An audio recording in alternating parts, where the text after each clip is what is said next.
Hey guys, welcome back to the Butterfly Effect podcast. You all look beautiful today. I'm kidding. I can't see any of you. We all know you look disgusting.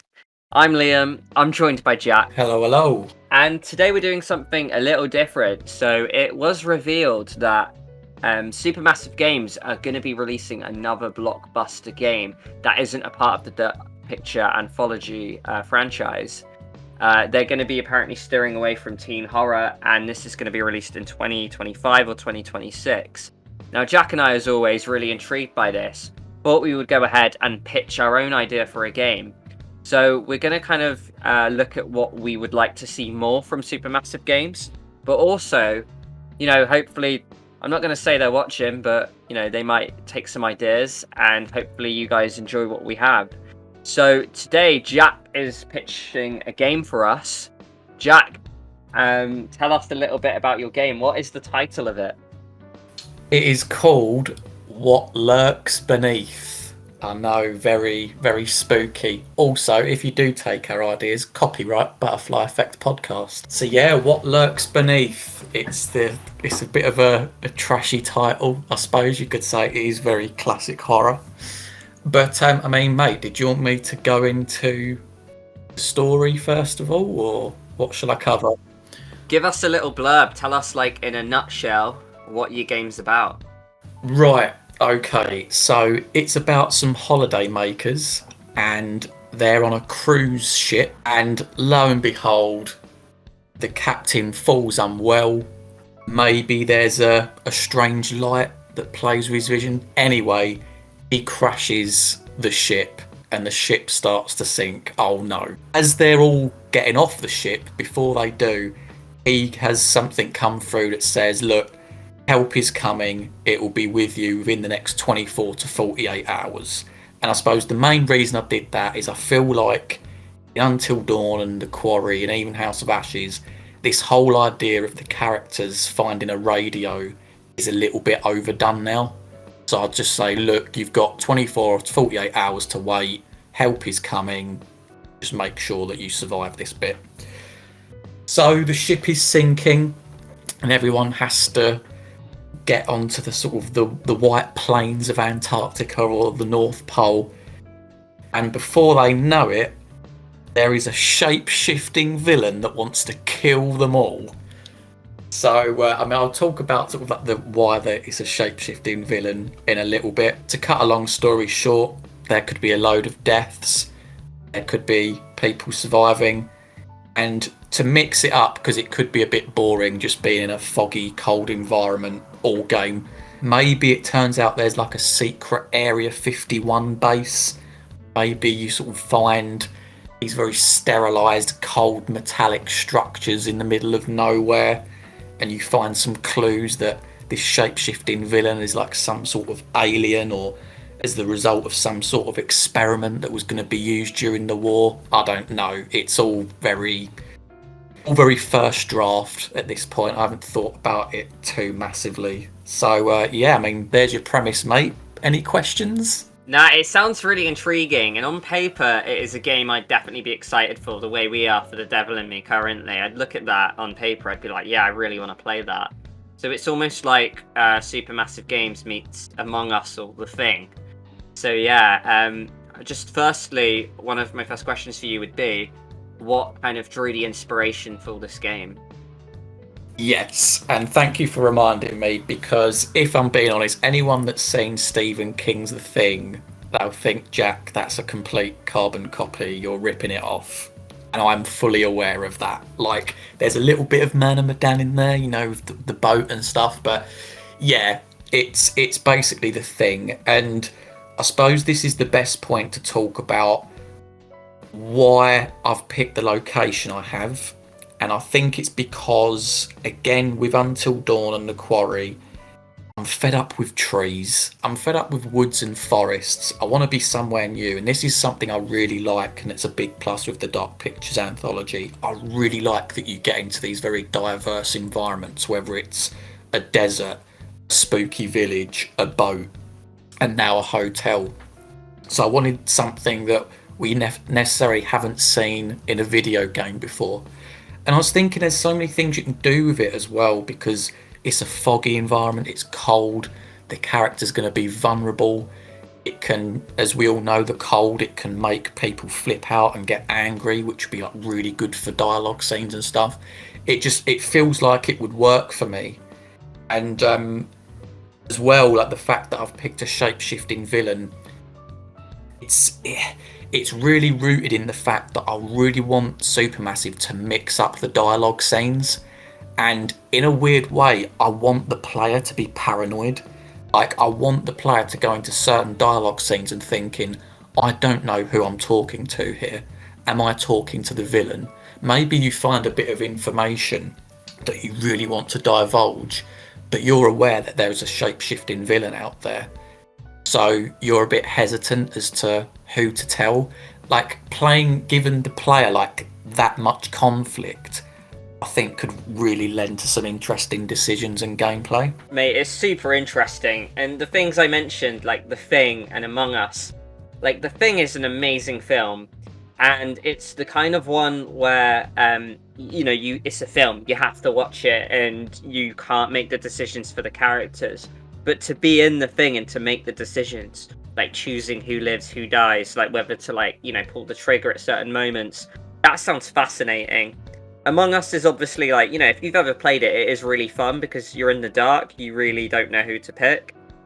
You can catch them in the act, but it's about making the group believe you, kind of, if you're innocent, throwing that shade off of you. And, it's almost like that, but brought to life in a bigger kind of Supermassive Games scale. And I've just got so many ideas of moments where maybe you've caught someone in the act and they're framing you, but even though you have to convince the larger group, there could be a moment where potentially like a loved one is being blamed and you can either go in there and like join in or maybe defend them because there's not enough evidence. There is definitely a lot you can do with your idea. It honestly seems really ambitious, but obviously, we're just creative thinkers here coming up with ideas. So yeah, mate, I mean, anything to add to that? Yeah, especially on the thing that you touched with the loved ones, and I think it could really come on to the next bit where I'll talk about characters. We've mentioned before, haven't we, about the characters, mate, in Supermassive Games, and I think you said you wanted to steer away from the norm here, didn't you? I did, yeah. So I know we have low-key trashed Little Hope a little bit on this channel, but one of the things that I really like about it is the mix of age groups. You have sort of the 3 teenagers, but you have 2 older, mature people in there as well. And I thought that served it so well because you have so many dynamics and different things going on. They're of, different sizes as well. You could have, people with different complexions in the game just to really spice it up. And coming back to the point you said about a loved one, could you imagine if you're playing as like a parent, maybe a mum or a dad, and you've got your son in front of you, but you've also got the shape-shifting villain that looks like your son and you're holding up a gun? You know what I mean? What do? Do you gamble and try and shoot one of them and hope it's not your son? Do you let it get away so that it can ultimately go and kill someone else? And it really opens up doors for me. And it's another thing that I wanted to do with the characters, that I don't want the characters to know one another. I want these holiday makers to be completely, in their own world. They're embracing, they're going on this holiday. Maybe if it's the North Pole, maybe they're sort of trying to find the Northern Lights or something. Maybe they just want a cold holiday. I don't know. But I don't know the other people around them, and then they're thrust into this situation where you're forced to work together.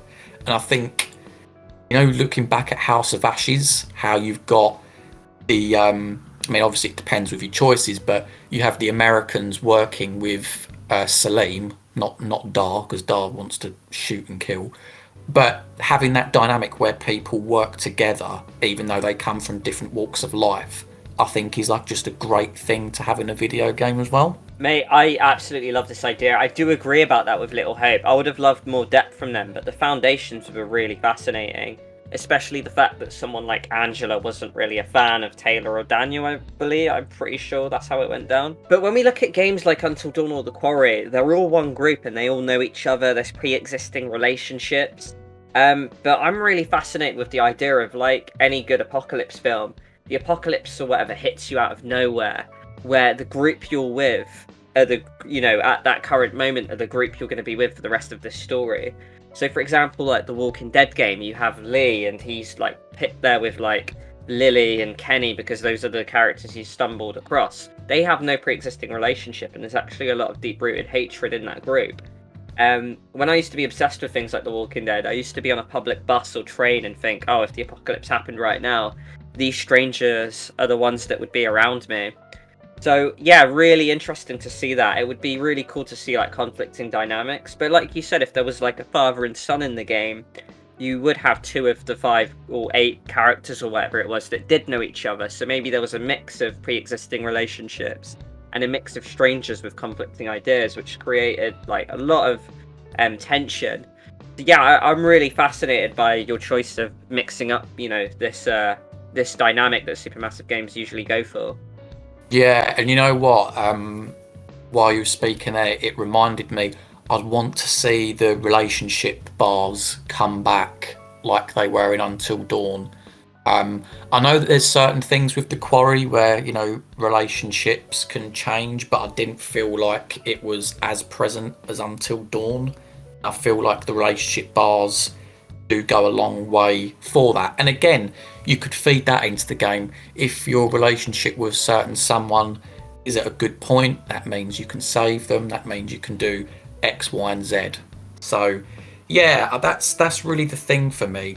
You could have it as well that you have an old couple and maybe there's a situation where the shape-shifting villain is chasing after them or something, and you get a choice come up, run or hide. And because they're an old person, it might not be the wisest decision to run. So you've got that dynamic in it as well. If you're playing as like a young person, it might be wise to run. So like there's things that the player can think about given the person that they're playing as in that particular moment. Whereas at the minute, you're always playing as teenagers.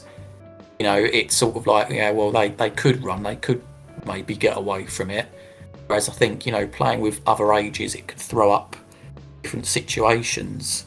I'd like to talk a little bit about the possible endings, because when we came up with this, I say we came up, I didn't write it, just classically do a Liam and put my name on the title there to get like the revenue.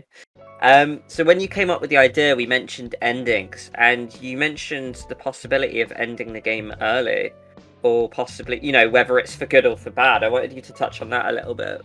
Yes, absolutely. And I know that this is going to be very optimistic and very ambitious, and actually it raises an important question as what we all want from a choice-based game. Do we want it to be solely choice-based to the point that the game can finish early, or do we want a fairly linear story with maybe some choices that can go off in certain directions here and there, which I think is what we've pretty much come used to over the years. But this is my idea. Could you imagine if on a certain date, me, you, obviously the community, sat down to play a game, and it wasn't guaranteed that you was going to make it to chapter 10. Maybe we finish our first playthrough and we get everyone killed by chapter 7 and 8. Maybe the developer comes out before the game starts and says there are 10 chapters in this game. If you want the quote unquote true ending, you have to get to chapter 10. So like we could sit down, play it, get to chapter 8, and we're like, oh god, what did we do wrong? Like what could have we done to keep said person alive, to progress the plot here? I know it's very over the top, but I was thinking as well you could even enhance the death rewind, because with like The Quarry, it's very clear that when someone dies, it then comes up and says so and so died, do you want to rewind it? Maybe in this game you don't have that. Maybe it could be that you can use the rewind at any time. Maybe you get maybe you get like 3 rewinds like you do in the quarry.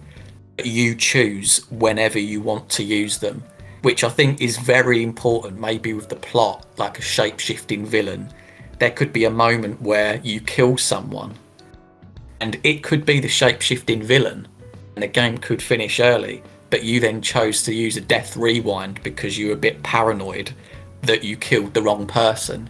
So like there's so many things that could be done here. I think it would create so much discussion in the community. Yeah, there's just been times where it's like, a lot of people talk about plot armor. A lot of people say, oh, with the whole Sam and Mike thing in Until Dawn. And I know that this does lean completely the other way, but wow, what a sophisticated experience that would be if you can't even reach the end.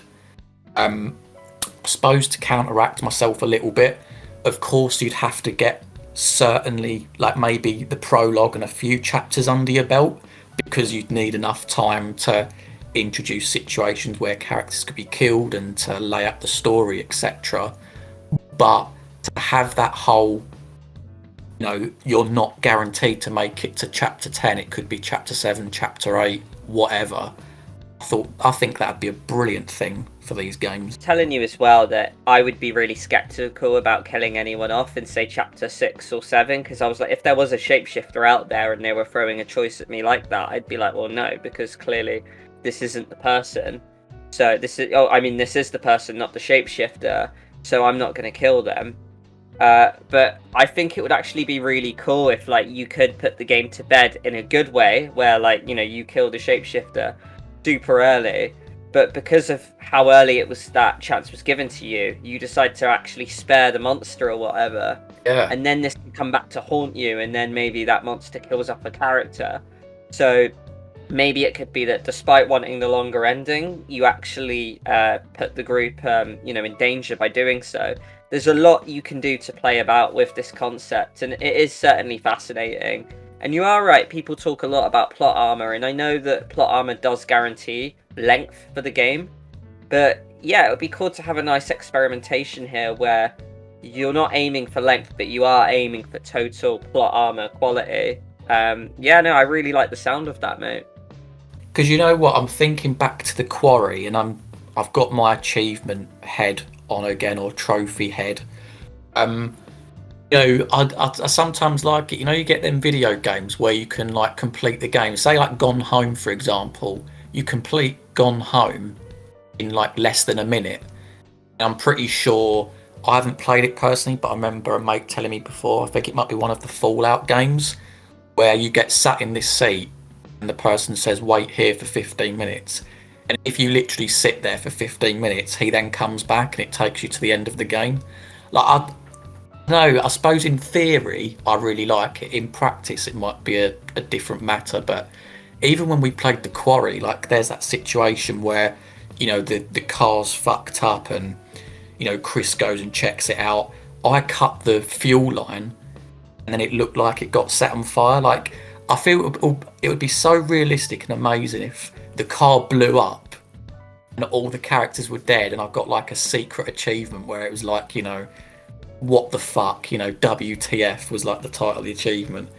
You killed everyone off by the end of chapter 1. It's something bizarre like that. I think it would also enrich it from a movie mode point of view. Imagine if you're with a group of friends and one of you finishes the game in chapter 5, and then that person gets a lot of stick. Like, oh, why did you do that choice? You just ended the game at chapter 5. And I think that would be really incredible. Exactly. And I was coming back to the whole death rewind thing. That's why I would make it more sophisticated, so that it's not necessarily when someone dies that you rewind, although 9 times out of 10 it probably will be.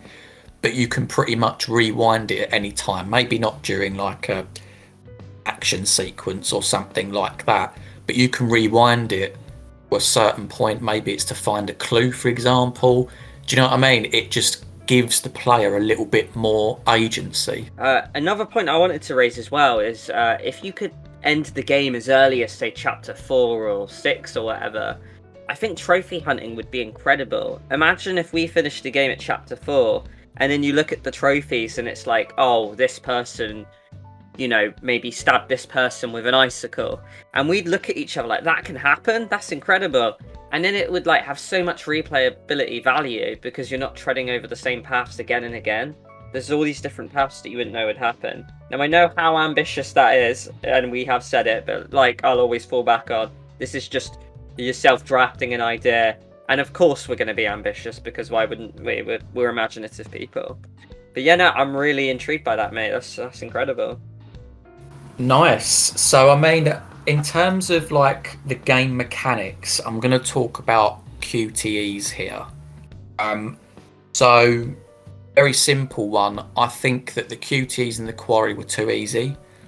In this next game, I'd like to see them be taken back to the difficulty that they were in Until Dawn as like the default difficulty, because I think that was the sweet spot.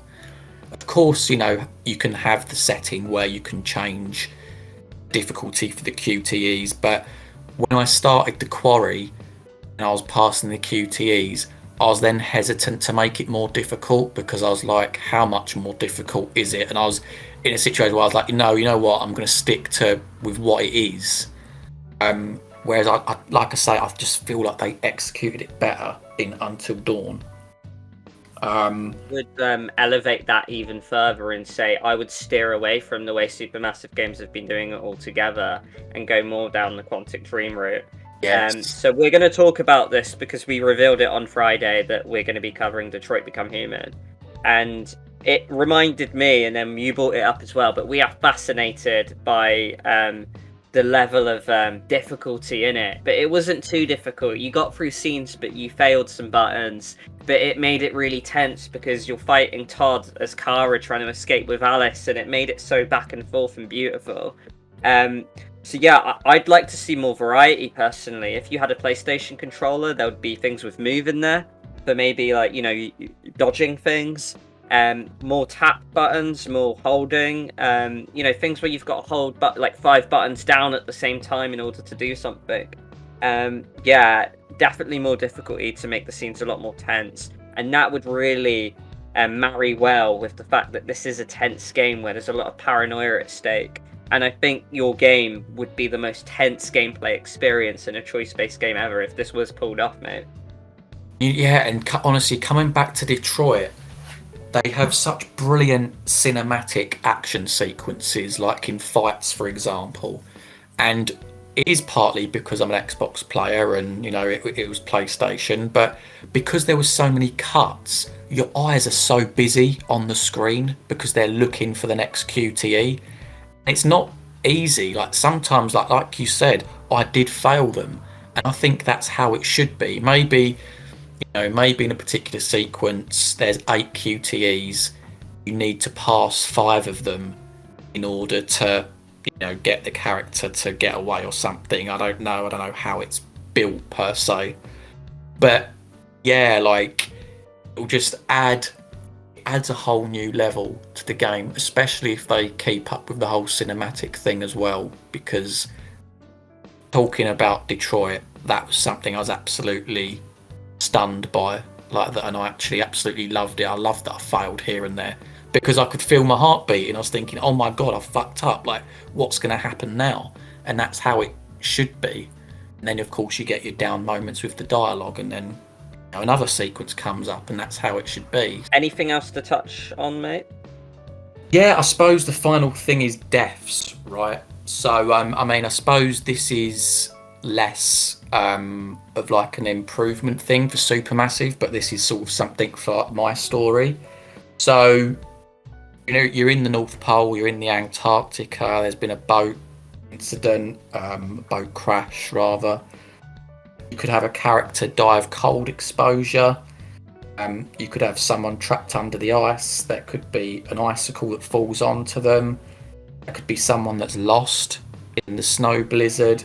There could be a gruesome death where maybe as you're jumping from one boat to like the speedboat or something like that, maybe someone falls off and they get killed by the propeller or like the boat engine or something like that. Of course, the shapeshifter I don't know what it would look like or what its true form would be, but of course it would have some kills as well. And also, like the fact that I'll come back to it in Until Dawn and the Quarry. You talk about how like there's this whole Mother Nature theme going on, where like if you impact on nature, it will bite you on the arse. Maybe they could flip that. Maybe that the shapeshifter can turn into like a polar bear or some sort of wild animal.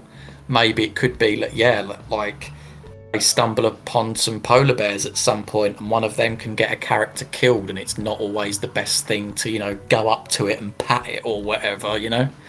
So I think, mate, that pretty much wraps everything up in terms of my idea and sort of suggestions for Supermassive going forward. I'm pretty happy with that. I mean, thank you very much for pitching this idea for what lurks beneath. So, guys, let us know what you thought about Jack's pitch for Supermassive Games. Let us know, build upon it as well, because this is just a skeleton at this point. Let us know what things you would do differently, what ideas we had that you liked, or maybe things about this concept that fascinates you that you could even see. Maybe just let us know about some choices you can see happening in the game. It sounds like a really interesting concept.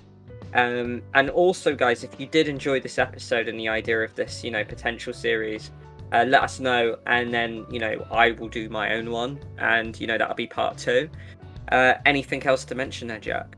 Yeah, just that I've really enjoyed filming this one, actually. It's been great to not necessarily analyse and look at, a stimulus or a game and pick it apart and stuff, but get creative and think of your own ideas and your own contributions.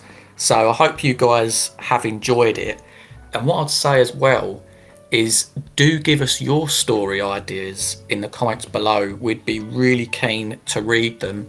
And who knows, there could be a potential series that comes out of this where we invite some of you on to share your ideas and allow them to grow and see where it takes us. And it'll be a good way to get to know you guys a bit better as well. So yeah, definitely do that. And we'll see you next time. Yeah, thank you, guys. Yeah, to honestly comment in, and then maybe you can be on the show. We'd love to have you. So get your ideas rolling. But yeah, as always, guys, thank you very much. And we'll see you in the next one. Cheers for joining. Bye bye.